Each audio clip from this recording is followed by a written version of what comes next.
بسم اللہ الرحمن الرحیم۔ السلام علیکم۔ سب سے پہلے درود شریف حضور نبی کریم صلی اللہ علیہ وآلہ وسلم کی بابرکت ذات پر۔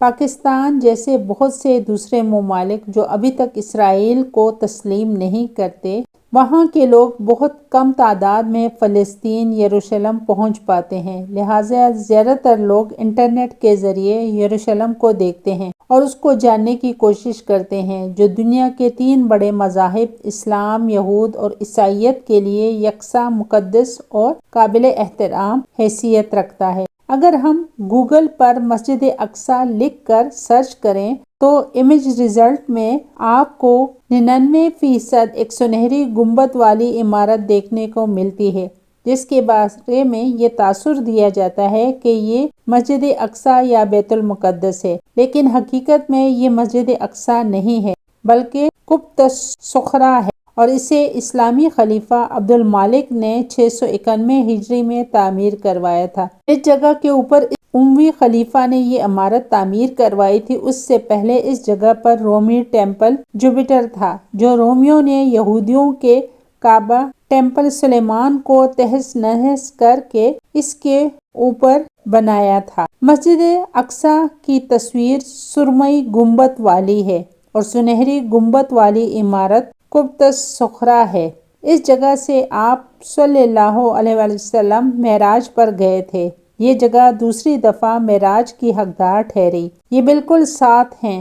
ہم اسے مسجد اقصیٰ سے الگ نہیں کہہ سکتے، اسے ڈوم آف دا راک یا چٹانی گنبد کہتے ہیں۔ یہودیوں کا عقیدہ ہے یہاں ان کی عبادت گاہ تھی، یہاں ہیکل سلیمان تھا۔ حضرت سلیمان علیہ السلام نے منہدم کر کے قبۃ الصخرہ بنایا۔ ہیکل کا مطلب یہودیوں کی عبادت گاہ ہوتا ہے۔ اس عقیدے کی وجہ سے وہ مسجد اقصیٰ پر قابض ہیں۔ اس سنہری گنبد والی عمارت کے اندر ایک بڑا سا پتھر موجود ہے جو مسلمانوں اور یہودیوں کے لیے یکساں مقدس ہے۔ مسلمانوں کے پیغمبر آخر الزماں حضرت محمد صلی اللہ علیہ وسلم اس پتھر سے براق پر سواری کر کے معراج کا سفر کیا تھا، اور یہودیوں کے لیے اس لیے مقدس ہے کہ حضرت ابراہیم علیہ السلام نے اس پتھر پر اپنے پیارے بیٹے کے گلے پر اللہ تعالیٰ کے حکم سے چھری چلائی تھی۔ اب معاملہ یہ ہے کہ دونوں مذاہب کو اس پتھر کے مقدس اہمیت پر کوئی انکار نہیں ہے۔ فرق صرف اتنا ہے کہ مسلمانوں کا عقیدہ ہے کہ حضرت ابراہیم علیہ السلام نے حضرت اسماعیل علیہ السلام کے گلے پر چھری چلائی تھی،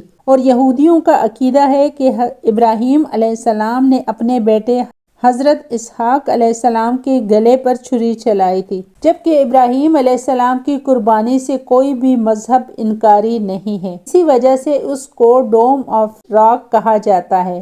سرمئی گنبد والی عمارت مسجد اقصیٰ ہے۔ اس سے پہلے یہاں کسی قسم کی مسجد یا مقبرہ موجود نہیں تھا۔ صلیبی جنگوں کے بعد عیسائیوں نے مسجد اقصیٰ کو اپنا محل اور قبۃ الصخرہ کو چرچ میں تبدیل کر دیا تھا، مگر صلاح الدین ایوبی رحمۃ اللہ علیہ نے ان جگہوں کو پھر سے اپنی اصلی حالت میں تبدیل کر دیا۔ 200 کلو سونے والا دنیا کا سب بڑا گنبد صخرہ مسلمانوں اور یہودیوں کے لیے اہم اور متنازع کیوں ہے؟ فلسطین میں واقع گنبد صخرہ یعنی وہ سنہری گنبد جسے عام لوگ مسجد اقصیٰ سمجھتے ہیں، دراصل یہ گنبد مسجد اقصیٰ نہیں ہے۔ یہ بہت بڑی غلط فہمی ہے جسے دور کرنا انتہائی ضروری ہے۔ یہ تو اس ویڈیو کے آخر میں آپ کو بتاؤں گی کہ اصل مسجد اقصیٰ کہاں پر واقع ہے اور گنبد صخرہ یعنی سنہری گنبد کیا چیز ہے۔ لیکن ویڈیو میں آگے بڑھنے سے پہلے اگر آپ نے میرے چینل پروڈکٹیو مسلم کو ابھی تک لائک، شیئر اور سبسکرائب نہیں کیا تو جلدی سے کر دیں، جزاک اللہ۔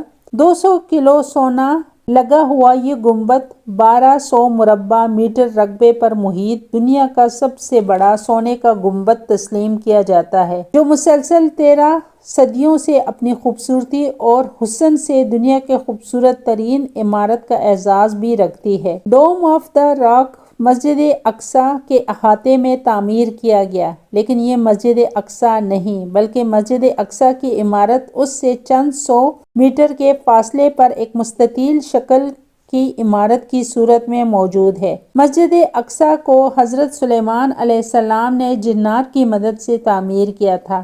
حضرت سلیمان علیہ السلام اور حضرت ابراہیم علیہ السلام کے دور میں کئی صدیوں کا فاصلہ ہے۔ علماء اس کا خلاصہ اس طرح کرتے ہیں کہ حقیقت میں مسجد اقصی کی جگہ کا تعین حضرت اسحاق علیہ السلام کے دور میں ہی کر دیا گیا۔ اس کی تکمیل آخر کار حضرت سلیمان علیہ السلام کے دور میں ہوئی، جسے حضرت سلیمان علیہ السلام نے حضرت داؤد علیہ السلام کے حکم سے جنات سے تعمیر کروایا، اور پھر بنی اسرائیل کی سرکشی کو دیکھتے ہوئے اللہ تعالیٰ نے بنی اسرائیل کو آزمائش میں مبتلا کروایا، اور 2 مرتبہ ہیکل سلیمان کو زمین بوس کر دیا گیا۔ پہلی مرتبہ بابل کے بادشاہ بخت نصیر کے ہاتھوں کے حملے کی صورت میں، اور دوسری مرتبہ رومن سپہ سالار ٹائس کے صورت میں، اور بنی اسرائیل کو ہمیشہ کے لیے القدس سے نکال باہر کیا۔ مسلمانوں نے 638 عیسوی میں بیت المقدس حضرت عمر فاروق کے زیر اثر فتح کیا، اور جب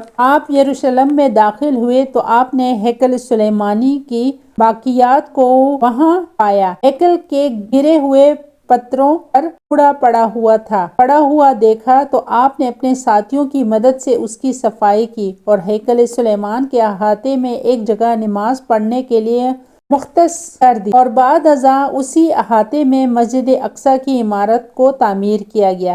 لہٰذا یہ بات واضح ہو چکی ہے کہ مسجد اقصی کے احاطے میں ڈوم آف دا راک یعنی قبۃ الصغریٰ قائم ہے۔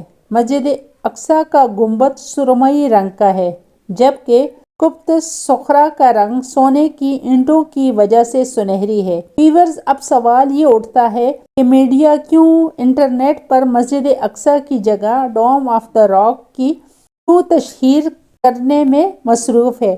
اس کا جواب یہ ہے کہ اسرائیلی یہودی میڈیا مسلمانوں کے دماغ میں مسجد اقصی کی اصل تصاویر کو ہٹا کر قبۃ الصغریٰ بٹھانا چاہتا ہے، تاکہ جب یہ لوگ مسجد اقصی کو شہید کر کے تیسری ہیکل سلیمانی کی بنیاد رکھیں تو مسلمانوں کو ڈوم آف دا راک کی شکل میں مسجد اقصی کا دھوکہ دے سکیں۔ ویسے بھی قیامت کی نشانیوں میں سے ایک نشانی یہ بھی ہے کہ مسجد اقصی کو شہید کر دیا جائے گا۔ اللہ تعالیٰ سے دعا ہے کہ وہ ہمیں یہود و نصارہ کی شر سے محفوظ رکھے اور مسلمانوں کو کامیابی و کامرانی عطا فرمائے، تاکہ پوری دنیا میں اسلام کا بول بالا ہو۔ اللہ اکبر، آمین۔ اللہ حافظ۔